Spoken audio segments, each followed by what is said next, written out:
Oh, welcome back, everybody. You won't believe the fun that happens when we're away. All right, let's dive right into it. Week 7's coming up, and let's start with the Boone Humpers versus the Rollers. Boone Humpers 1-5, Rollers 5-1. Projections are pretty tight, 99 and 98. Well, I mean, you know, there's always the bye week blues, and I think they're hitting the Rollers a little bit here. Boone Humpers been active, taking a lot of flyers on some unproven players. I can't go with the team I have as the worst team in the FLF. I go with the Rollers winning by 20, 129-109. Interesting. I can't disagree more. I think Boone Humper is now on the elevated scale. Even though Frank Orr is on a bye, which is really bad, and Aaron Hernandez, the Boone Humper has shown a real prowess on the waiver wire, picking up some key players who he thinks are going to really propel this team to victory. I got the Boone Humpers in an upset. Well, I think if you are taking flyers on receivers, you're asking for trouble. When you have a major running back out and bye, you got to make sure you get proven receivers in there that you can count on catches and try and catch maybe a roller team that doesn't score quite as many points. Well, that's I don't great. believe Good for you. in what they're eating over there at Boone Humper camp. Good for you. Good for you. Up next, a really big game. 2 3-3 teams going at it. Peaceful Warriors against Lunches for Wimps.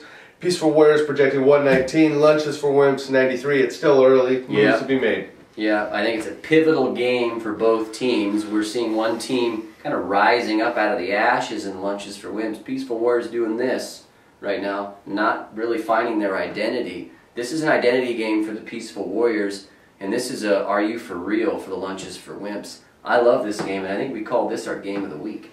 No, actually, we have that one circled right there. This is a great game, but the Peaceful Warriors management would like to think that. Yeah, the Peaceful Warriors really, you're a big fan, and I understand. I look close at the with the history management of the team. there, as I'm close with the Boone Humpers management, but you would have to agree that the Peaceful Warriors are, the management team there is completely arrogant and self-delusional. You're not. Well, I think they have every right to be when you have 2 second-place finishes and a 3rd place. Not a championship, but that's solid. I think when you have a 3rd and 2 seconds, what's next? Number 1. You got to trust second the place management is here. first loser. They've had classic underachievement. I'm going Let's with, see in the next couple of weeks what happens. I'm going with Lunches for Wimps to pull off a nice, tidy win over a consistently overachieving, and let's just be honest, over-sucking fantasy football team. Lunches for Wimps by 20 points. Okay, that moves us into our game. Well, who do you have? You got the Peaceful Warriors? Or what? I picked the, I'm sorry, the Peaceful Warriors. They win this one by 18 points. Ouch. 132, 114. Wow, okay, well, we'll see about that. Our game of the week, everybody, is a huge matchup, interdivisional matchup between the 3-3 Morning Wood and the 5-1 Dr. Dick. Early projections have Dr. Dick up plenty by 34 points. Clash of the Central Titans. I think people are starting to want to take out the Dick, getting a little worried that they might pull away in that really tough Central Division that sees 3 of their teams in the top rankings.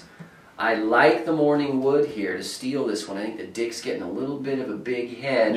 Thinking he's going to get Jerome He's a little swollen type performances every week, and that's not going to happen. Tony Gonzalez, I'm waiting for him to get old because this is a long season. Morning Wood has specifically made calls out to certain managers and said, "We have arrived. We have arrived." Wow, that's amazing. And I believe Dr. Dick is going to win this game. It would be a nice win, first divisional win for Morning Wood to get. But as long as Aaron Rodgers is upright, they have that guaranteed 25 to 30 points. How nice it must be for Dr. Dick. That lucky man. 5-1 Mesa Keat Colby, 4-2 Mofos. Mesa Keat Colby projected to win 125-73. Well, yeah. We just got done talking about the bye week blues. We broke these 2 teams down. I think whoever comes out of that, we're going to see what they're really about, whether the Mofos are not a good team or whether they need to be taken more seriously. and then we'll see if the Mason Key Colby is for real. If Mason Key Colby can pull this one out with all his with the absence of Brady and Welker, he goes up to the top of my power. Wow.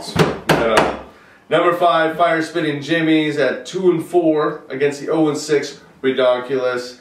This game, you think, oh, two crappy teams, both by consensus in the bottom of the power rankings, but they're both projecting 134, 135 respectively. This is huge. Redonkulous, the newcomer that won his first year here, like I said before, maybe made a deal with the devil. Fire Spitting Jimmy's that team everyone loves to hate. They're on a bit of a skid here, but they do this every year, and they seem to rise to the occasion at the end of the year and go on that big kind of baseball wild card run to the championship. There are champions. You have to take them seriously. Redonkulous is snake bit again, like you said. Someone's laying some plob out here. Fire Spitting Jimmy's in the victory. I'm calling 133-103. Wow. Well, you know, I'm going to agree with you there. Though I would love to come here next week and discuss another Fire Spitting Jimmy's loss. You know, I believe Redonkulous is snake bit, and they are just unable to put it all together, and they're going to go 0-7. And wow. Has that ever happened in Fantasy League fans? Well, I'm not sure about that. We know we've never had a losing team 0-13. We've had 2-win teams in the past. We did dismiss a family member earlier this summer because of such a poor record, and then, you know, blatant quitting. But yeah, we've never had a 0-win team, so that is something to strive for. I know that these numbers that these two teams are putting up. I mean, just talk about tough luck. I can't believe it. Again, out projecting everybody else. You know, but it makes a lot of other teams very happy. Final game: the 2-4 King against the 3-3 Goods. Tight projections: 110 for the Goods, 105 for the King. It's early, but they tell you a little something about where these two teams are at. The King's one of these teams that somehow their record, they're around 500, and you're not really sure why.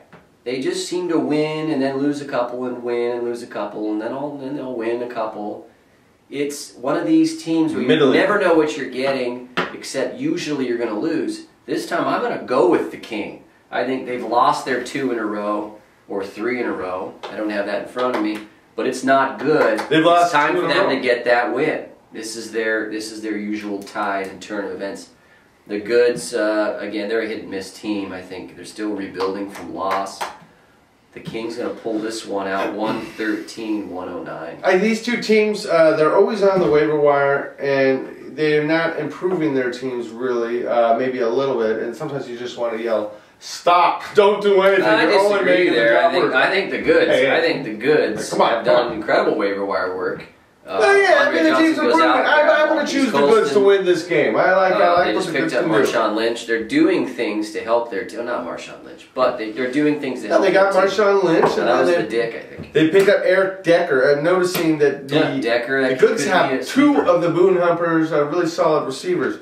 Well, the Boone Humper made some early mistakes, and let's hope that this great team, and actually he's a better man, can win this week and propel the victory. Okay, bud. Up next, we're going to do a little special segment. We're going to take some questions from the audience. John, Dave P. from Fresno wants to know, Brandon Lloyd, should he play against the Rams? Absolutely not. Brandon Lloyd just traded to the Rams this week. Not only is he getting to know a new offense, he's reunited with Josh McDaniels, but Sam Bradford's not going to play, and if he is, he shouldn't be. He has a high ankle sprain. He's wearing a boot. Who's the backup there? I don't know. I couldn't tell you who the backup there is. But maybe Jim Everett's coming out to throw a few balls around. Brandon Lloyd is a terrible play this week. Don't believe any projections you see if they're in the double digits. Bench him. I have to completely disagree. Let's face it, John. Everybody likes to say this. He doesn't know the offense. Well, you know what, buddy? You put on your cleats. You put on your helmet, you run downfield, and someone throws you the ball and you catch it. Don't give me this bollocks. He's been with this coach before. Let's face it, the Rams are going to be playing from behind. You know, the Cowboys are going to get up ahead. They're going to have to throw the ball, and they're going to say, "Go get it, Brandon Lloyd." I think this guy could have a big day, and I would play him.